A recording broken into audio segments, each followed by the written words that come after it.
नमस्कार। मैं प्रोफेसर सतीश चंद्र झा अपने चैनल में आपका पुनः स्वागत करते हैं। जन्म कुंडली में ग्रहों की स्थिति के साथ ही साथ उन ग्रहों से बनने वाले योगों की भी जीवन में अत्यधिक प्रभाव पड़ता है। आपके जन्म लेने के समय उस समय कौन से योग चल रहे थे, क्या वह योग शुभ थे अथवा आपका जन्म अशुभ योगों में हुआ है, इस पर भी विचार करना जीवन के लिए आवश्यक होता है। क्योंकि कभी कभी किसी भी कुंडली में सारे के सारे ग्रह अच्छे स्थिति में रहने के उपरांत भी जीवन में वह सफलताएं नहीं मिल पाती है। व्यक्ति संघर्ष करते रह जाता है, परंतु वह अपनी सफलताओं के लिए लालायित रहता है। इसका एकमात्र कारण ग्रहों के गोचरीय प्रभाव बस बनने वाले उन योगों का भी होता है, जो यदि हमने अशुभ योग के रहते हमारी जन्म हुई हो तो फिर अनेक प्रकार की समस्याएं उत्पन्न हो जाती है। हम किसी भी कार्य को प्रारंभ करने से पहले पंचांग का निश्चित रूप से अध्ययन करते हैं। हम जानने का प्रयास करते हैं हमें जो कोई काम प्रारंभ करना है, उसके लिए यदि शुभ योग में वह कार्य प्रारंभ होंगे तो निश्चित रूप से हमें सफलताएं प्राप्त होगी। इसके लिए पंचांगों का अध्ययन करना पड़ता है। पंचांगों के संबंध में कहा गया है कि तिथि वारं चौ नक्षत्रं योगं करणमेव चौ, तिथि वारं चौ नक्षत्रं योगं करणमेव चौ, पंचागस्य फलं श्रुत्वा गंगा स्नानं फलं लभेत। अर्थात पंचांग का अर्थ ही होता है यह 5 अंगों से निर्मित हुआ है। तिथि, वार, नक्षत्र, योग और करण। इसमें योगों की संख्या 27 बताई गई है, जिसमें जहां 18 योग अत्यंत शुभ योग माने गए हैं, वहीं 9 योग अशुभ परिणाम उत्पन्न करने वाले होते हैं। दरअसल कोई भी ग्रह स्थिर नहीं बैठते हैं, उनका हमेशा ही राशिय परिवर्तन होते रहता है। अतः सूर्य एवं चंद्रमा की गति में जब 13 से 20 अंशों का अंतर आता है तो योग का निर्माण हो जाता है। दरअसल चंद्रमा के प्रभाव से उत्पन्न अति शुभ योगों में प्रीति योग का स्थान माना गया है।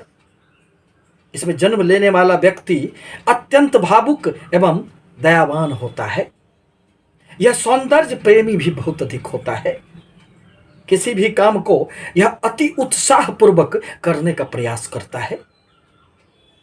यह अपने जीवन में कभी भी किसी भी प्रकार की नीरसता को हावी नहीं होने देना चाहता है। अपने कार्यों को येन केन प्रकारेण पूर्ण करने का निश्चित रूप से प्रयास करता है। यह थोड़े से स्वार्थी प्रवृत्ति का भी होता है। यदि पुरुष है तो यह स्त्रियों का प्रिय होता है, और स्त्री है तो वह पुरुषों का निश्चित रूप से प्रिय होता है। परंतु इनका मन कभी कभी सब कुछ रहने के उपरांत भी अशांत हो जाया करता है, क्योंकि इनकी सबसे बड़ी कमी भावुकता को मानी जाती है। और इनके जीवन में जब भी कभी राहु की दशा अंतरदशा आते हैं तो अनेक प्रकार की समस्याएं भी उत्पन्न हो जाते हैं। प्रीति का अर्थ प्रेम होता है। यह सबों के साथ सामंजस्य पूर्ण व्यवहार रखने का प्रयास करते हैं। मानसागरी ज्योतिष ग्रंथों में कहा गया है कि प्रीति योगे समुत्पन्नो योषितांग वल्लभो भवेत। प्रीति योगे समुत्पन्नो योषितांग वल्लभो भवेत, तत्वज्ञश्च महोत्साही स्वार्थे नित्य कृतोद्यमः। यह अपने कार्य के लिए स्वार्थी भी बनना पसंद करते हैं, परंतु जीवन में हर प्रकार के कार्यों में सफलता निश्चित रूप से हासिल कर लेते हैं। अब जहां तक इन योगों में तीसरे स्थान पर आयुष्मान योग को माना गया है। इस योग में उत्पन्न जातक अत्यधिक भाग्यवान होते हैं, क्योंकि यह देवगुरु बृहस्पति के प्रभाव बस उत्पन्न होने वाले योग माने गए हैं। देवगुरु बृहस्पति जीवन में अनेक प्रकार की सफलता देने के कारक माने गए हैं। यह व्यक्ति लंबे समय तक धरती पर रहकर दीर्घायु होकर अनेक प्रकार के सुख भोगों का उपयोग करने वाला होता है। इस योग के जातक अत्यधिक धनी, काव्य साहित्य में एवं संगीत के शौकीन माने जाते हैं। इनका हृदय भी अत्यंत कोमल होता है।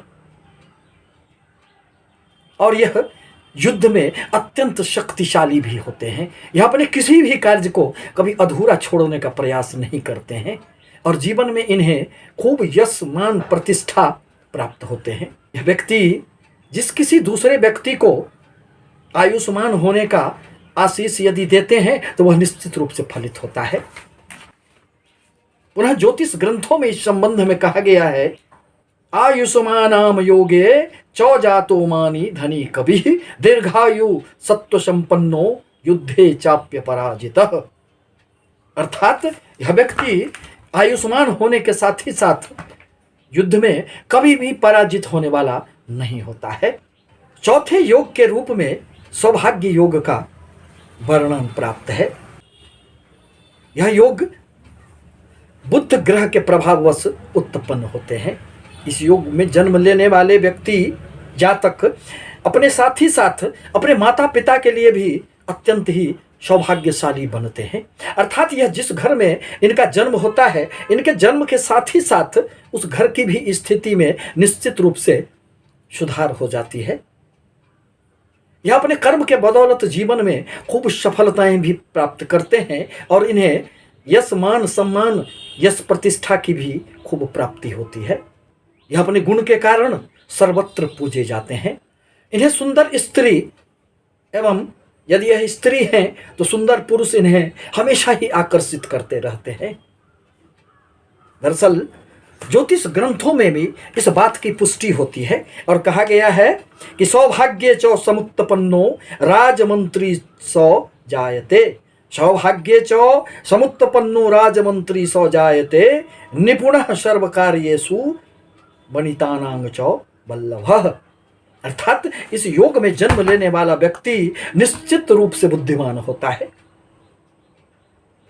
और वह अपने कार्य कुशलता के बल पर जीवन में खूब सफलताएं अर्जित कर लेता है। इस प्रकार कहा जा सकता है कि केवल ग्रहों की स्थिति, ग्रहों की गोचरीय प्रभाव ही हमें जीवन को प्रभावित नहीं करते हैं, बल्कि हमारे भविष्य के लिए कि किन योगों में हमारी जन्म हुई है उस पर भी दृष्टिपात करना निश्चित रूप से आवश्यक होता है। आपसे निवेदन है कि हमारे चैनल को लाइक करें, सब्सक्राइब करें ताकि मैं अपने विचारों से आपको अवगत कराता रहूं। धन्यवाद।